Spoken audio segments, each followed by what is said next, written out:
Muri Zimbabwe ndadzoka zvekare ndauya pachivhiti chenyu Kulian TV Nhasi toda kuti timboonesa zvinhu zviri kuitika background what exactly is going on. So Nhasi ndichange ndina co-host wangu 0.5 Creative Studios popularly known as DJ Wally. Timboona kuti chii chiri kunyatsotora nzvimbo muma streets social media nema streets epaHarare. So we are about to connect you direct kuma streets mu CBD mu Harare chitaura kuti zvakamira sei. 0.5 Creative Studios DJ Wally wagwan. Maita seapo zvofamba. Aiwa zvinhu zvese correct baba tati timbota tichionesana kuti ameno zviri kufamba sei zvinobuda here zvinopera mushe here cause ndikunzwa kuti vanhu vari kupinda mutauni zvakanyanya but ndikuzoona futi mamwe mashoko ari kunzi pa ndikiri pacho pa African Square vamwe vari kunzi itai muchibva ipa because Nhasi hapana pekutandarira. Ameno yambosvikawo neiko kwere? Ndinachanda ndanzwa so far ndangopesera kunzwa zvichinzi pane mapurisa anova akachengetedza vanhu. Ende ndikunzwa kuti futi anzi Mutamba aripo paground munogona kunosangana naye. That's another signal. So I'm trying to add as well vanhu vari paground kuti tinge tichinzwa kuti zvinopera sei. But wakaitarisa zvopera mushe rapo panonhongwa nyama herapo. This time hatisiyane like last time maonero angu inini because vanhu vakadeta vanhu vakatsamwa. Alright, now tana comrade Sarwaka pa line, so toda ngoti vangotipa a quick update yezvinhu zviri kuitika. Sorry ndatisina kumbovaonesa kuti comrade Sarwaka tichakudedza ipa ndikini but zvakakosha kuti vangotipa ka update kezvinhu zviri kuitika tichikontinua vobva vadzokera zvavo vachiita zvavari kuita vari pa ground ipapo. Comrade Sarwaka, over to you. Makadi comrades, makadi muri Zimbabwe. Update yatinayo ndeyekuti mobilization yedu yakafamba zvakanaka. Vanhu they are getting into Harare, vanhu vamo mutown, including Mutamba. Mutamba is available pa Africa Unity Square as we speak right now, our eka. So vari kutry kuda kuita barricade the area but vanhu ngavasapanike because ichi chinhu chanhasi takata commander Geza vakataura kuti chinhu chevanhu. Security is guaranteed. Zvigananda zvinenge zvichingotrayawo. No one is going to be attacked, arrested or threatened. Izvozvo ndo zvada kuti tizivise vanhu. Saka signal yatinayo izvezvi after these developments ndeyekuti stay in 18 area, Garam town. Asi tagara town command iri kutaura kuti musabate anything, even property yamunoziva kuti ndeyezvigananda. Musapwanye, don't be violent. Be peaceful, play a role as the people of Zimbabwe. No program ya Nhasi. Saka ngatigare tiri mu town. Alright, comrade Sarwaka ndombokubvunza zvidikidiki apa ameno kuti pachazofambiswa sei since mataura kuti signal iripo ndeye kuti musapukanye zvinhu musabata zvinhu zvevanhu. Pachafambiswa sei because toza kuti makore ese yazvigananda zvinototuma vanhu vazvo vanonopukanya mashops nezvinhu kuitira kuti vanhu vazotanga ngomhanyiswa vese mutown. Pachaitikwa sei ipapo manje? Not this time because we are in charge. Okay. Yeah, ndikupa hapana chigananda in front of us. Alright. Itiso turikuti kutova kuregera kuva violent inyaya kuti kuteerera signal from the command.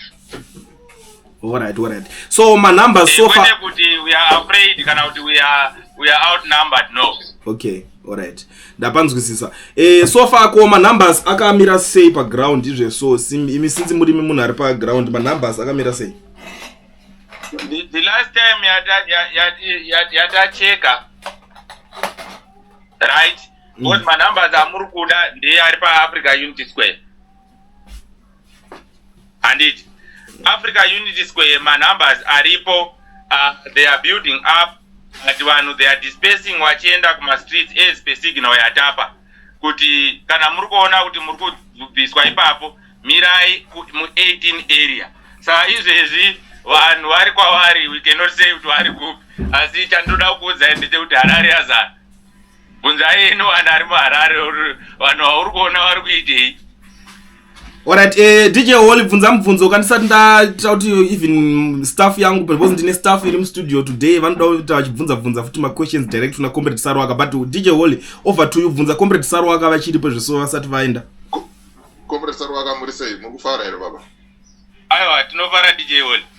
Aiwa boss wekuti inini mubvunzo wandinawo ndaona comrade muofeti baba mudiwa sekuru baba vedu vasumuka kuuya kuzopinda munzira kuzopinda mugwagwa kugadzirisa ramangwana redu isusu nevazukuru vavo. How does that make you feel to get support yakadaro from munhu akaita seofeti sababa mudiwa? I feel war delicious. Ndinawo pano ndatwaenda bva kwandiri kuti ndiye kuzosangana nawo. Makadiwa komana. Tiripo baba mudiwa makasimba. Ndakasimba chaizvo. Ichiripo ndechokuti tapinda zeke chipiri muhondo kupindira ini kwete isu. Tiri kupindira imimi nokuti tikaregera munozotongwa zvine vana munangagwa muchizuzurudzwa mangwana nokuti ndo vanenge vaine mari, vanenge vaine vana vakaenda kuchikoro. Saka indiri kuti hatidi izvozvo pasi nazvo. Isi tiri kuda kuti musati makabata tunhu tichifa takasununguka, tichifa tichidya, tichifa tichinoti.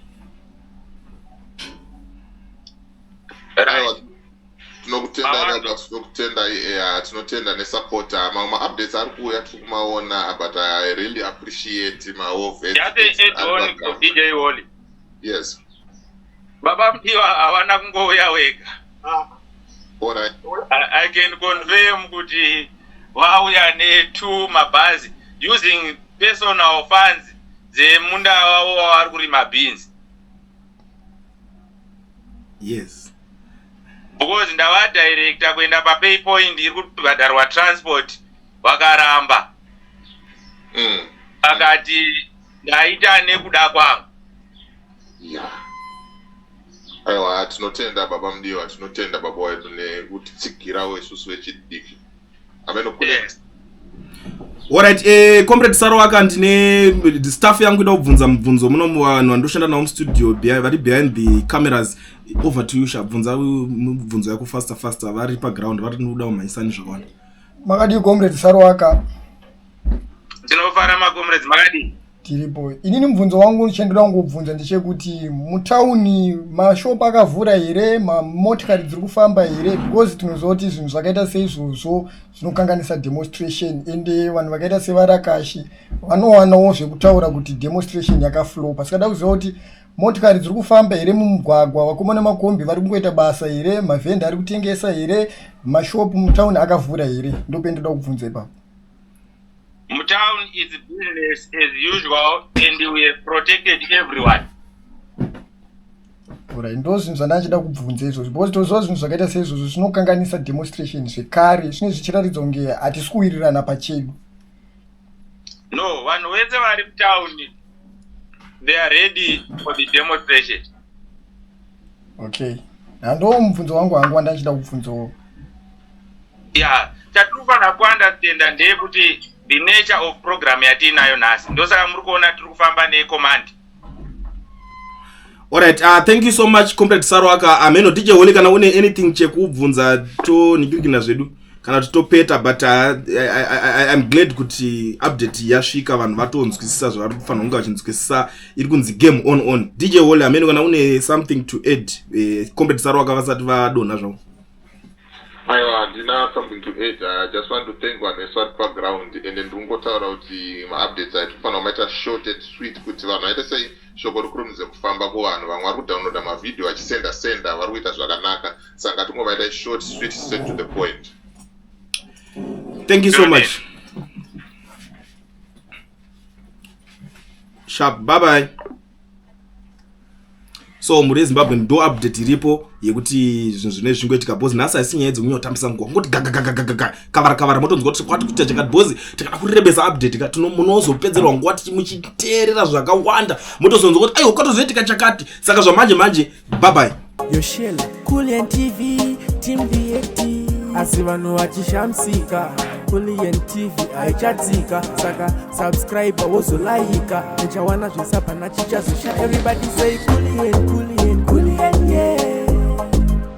Information need brilliant, yeah. Everybody say Kulian.